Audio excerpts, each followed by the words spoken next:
हाँ बच्चों, आज हम लोग इस सेशन में नया टॉपिक स्टार्ट कर रहे हैं, वेक्टर अलजेब्रा मतलब कि सदिश बीजगणित। इसमें से कुछ चीज़ें हम लोग 11th क्लास में ऑलरेडी पढ़ चुके हैं। आप देखिए यहाँ पे दिखाया है, ये एक 3 डायमेंशनल, ये जो इसको हम लोग क्या कहते हैं, क्लॉकवाइज रोटेशन में ये 3 कोऑर्डिनेट एक्सेस लिए गए हैं, एक्स एक्सेस, वाई एक्सेस और जेड एक्सेस हैं। और स्पेस में अगर कोई पॉइंट P है, उसके कोऑर्डिनेट्स x, y, z हैं। मतलब इसका x coordinate y coordinate small y और z कोऑर्डिनेट स्मॉल z है। तो उस पॉइंट P का ये ओरिजिन है। ओरिजिन से जो डिस्टेंस है, इसको हम, ये OP एक वेक्टर होगा और OP वेक्टर को हम किससे रिप्रेजेंट करेंगे, R से। ठीक है, वेक्टर OP ये क्या है, ये R है।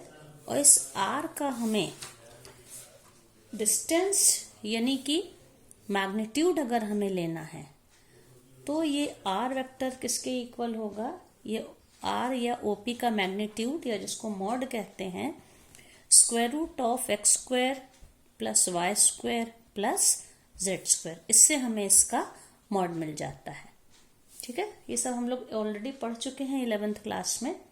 अब इसके बाद जनरली क्या करते हैं, अगर कोई भी ओरिजिन है, तीनों कोऑर्डिनेट एक्सेस है, यहाँ पे दिखाया गया है, ये एक्स एक्सेस, ये वाई एक्सेस और ये जेड एक्सेस है। और यहाँ पे स्पेस में अगर 3 पॉइंट्स ए बी सी हैं, तो ए के पोजीशन वेक्टर मतलब कि स्थिति सदिश को हम लोग स्मॉल ए से डिनोट करते हैं।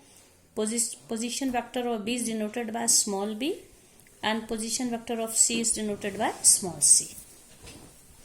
अब इसके बाद हम लोग का अगला टॉपिक है direction cosines and direction ratios. इसको हम लोग क्या कहते हैं, दिक् कोसाइन और दिक् अनुपात। तो उसके लिए आप इसको इस तरह समझ लीजिए, ये तीनों कोऑर्डिनेट एक्सेस दिखाएं जिसमें स्पेस में कोई पॉइंट P है। P का पोजीशन वेक्टर क्या है, OP, ये ओरिजिन है, मूल बिंदु ये है, ये पोजीशन वेक्टर OP है। और P के कोऑर्डिनेट्स हैं x, y, z। और इसमें अब आपको क्या देखना है कि ये जो पॉइंट O है, अब इसके बाद O से ये जो वेक्टर P गया है, ठीक है, इसके तीनों कोऑर्डिनेट एक्सिस के साथ जो एंगल हैं, OP x एक्सिस के साथ आप देखिए अल्फा एंगल बना रही है, OP है, वेक्टर OP है, और ये x एक्सिस है। x एक्सिस के साथ जो एंगल बना रहा है वो अल्फा है। और ये वेक्टर OP y एक्सिस, ये देखिए ये y एक्सिस है, y एक्सिस के साथ कौन सा एंगल बना रहा है, बीटा। और यही OP वेक्टर z एक्सिस के साथ जो एंगल बना रहा है दैट इज गामा। तो ये जो 3 एंगल्स बन रहे हैं, 3 डिफरेंट डायरेक्शन में बन रहे हैं, इनके अगर हम कोसाइंस ले लें, मतलब इनका कॉस ले लें, तो इनको हम क्या कहते हैं, ये पॉइंट P का जो x एक्सिस से एंगल बना है कॉस अल्फा, इसका कोसाइन। इसी तरह से कॉस बीटा क्या है, पॉइंट OP वेक्टर का y एक्सिस के साथ जो एंगल है कॉस बीटा, और इसी OP वेक्टर का z एक्सिस के साथ जो एंगल है दैट इज कॉस गामा। तो डायरेक्शन कोसाइंस क्या होते हैं, स्पेस में कोई भी वेक्टर है, उसका पोजीशन वेक्टर P ये है, इसका OP, ये तीनों कोऑर्डिनेट एक्सिस के साथ जो एंगल बनाते हैं, उनके कोसाइन को हम लोग क्या कहते हैं, डायरेक्शन कोसाइंस। और इनको सिंबॉलिकली हम स्मॉल l, स्मॉल m और स्मॉल n से डिनोट करते हैं। ठीक है, अब इसके बाद आप देखिए यहाँ पे, जैसे मैंने ये एक O, अगर हम स्पेस में 3 म्यूचुअली परपेंडिकुलर एक्सेस हैं, उनको विजुअलाइज अगर आप करिए, तो OAP एक राइट एंगल ट्राइंगल होगा, ये समकोण त्रिभुज होगा। और इसमें कॉस अल्फा क्या होगा, आप देखिए ये राइट एंगल ट्राइंगल है, ठीक है, ये जहां पे ये इसका ये 90 डिग्री है, ये वाला एंगल 90 डिग्री है। तो 90 डिग्री के सामने वाली जो साइड होती है, यहाँ पे OP कितना है, R है, ये डिस्टेंस पूरा OP R है। तो अगर आप इसको इमेजिन करिए, ये एक राइट एंगल ट्राइंगल जिसका ये एंगल 90 डिग्री है, तो इसके सामने वाली साइड ये हाइपोटेन्यूज मतलब कर्ण हो जाएगी, और इसका बेस ये हो जाएगा AO। तो इससे हम कह सकते हैं ट्राइंगल OAP cos अल्फा की वैल्यू क्या होगी, बेस अपॉन हाइपोटेन्यूज, मतलब इसका x कोऑर्डिनेट, पॉइंट P का x coordinate, this value upon this OP, मतलब हम इसको क्या कह सकते हैं, ये हो जाएगा x अपॉन r। ठीक है। इसी तरह से ट्राइंगल OBP अगर हम लें, OBP लें तो ये भी एक राइट एंगल ट्राइंगल होगा जिसका ये एंगल 90 डिग्री है। 3D में आप इसको विजुअलाइज करेंगे तो ये एंगल 90 डिग्री इस ट्राइंगल में, तो इसके सामने ये कर्ण यानी हाइपोटेन्यूज होगा।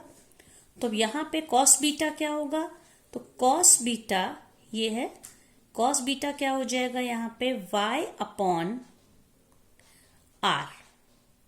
ठीक है, इसका ये जो y कोऑर्डिनेट होगा ये वाला, तो y अपॉन r मतलब डिस्ट OB अपॉन OP। इसी तरह से थर्ड ट्राइंगल हम ले लें, ये कौन सा होगा, OPC, ये भी एक राइट एंगल ट्राइंगल, इसका ये एंगल 90 डिग्री है और ये क्या हो जाएगा, ये हाइपोटेन्यूज है। तो इस कंडीशन में कॉस गामा क्या हो जाएगा, Z अपॉन R। तो इस तरह से हम कह सकते हैं, इससे हमें x की क्या वैल्यू मिल गई, x is equals to R cos, यहां पे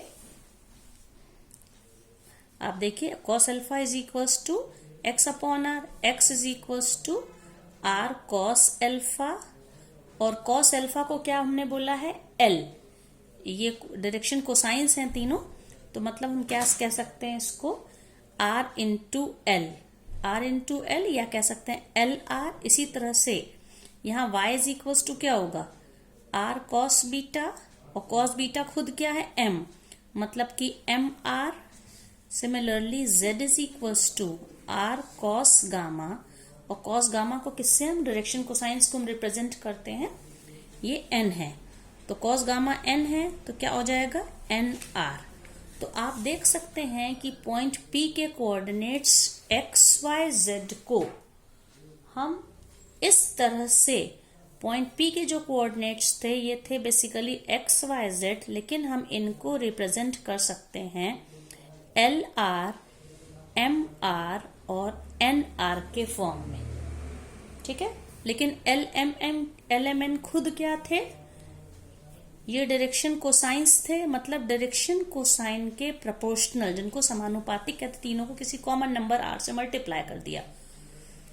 तो P के कोऑर्डिनेट्स को हम डायरेक्शन कोसाइन के प्रोपोर्शन में एक्सप्रेस कर सकते हैं, ये डायरेक्शन कोसाइन के प्रोपोर्शनल नंबर हैं, कॉमन नंबर r से मल्टीप्लाइड है, इसलिए हम यहाँ पे ये LR, MR और NR तीनों को हम क्या कहते हैं, इनको हम कहते हैं डायरेक्शन रेशियोज। डायरेक्शन रेशियोज मतलब दिग अनुपात, इनको कहते हैं डायरेक्शन रेशियोज। ठीक है, और इनको हम सिंबॉलिकली, ये जो डायरेक्शन रेशियोज हैं इनको हम A, B और C से डिनोट करते हैं। तो डायरेक्शन कोसाइंस को LMN से करते हैं। Direction ratios in terms of direction cosines express किए जा सकते हैं किसी पॉइंट के कोऑर्डिनेट्स के फॉर्म में, इसलिए इनको स्मॉल ABC से हम डिनोट करते हैं। अब इसमें हम लोगों को एक चीज और याद रखनी है, अगर तीन, ये हम इसको प्रूव भी कर सकते हैं कि तीनों डायरेक्शन कोसाइंस अगर हम लें, L² plus M² plus N² is always equal to 1। इस चीज को हम लोगों को याद रखना है। But generally A² plus B² plus C² is not equal to 1।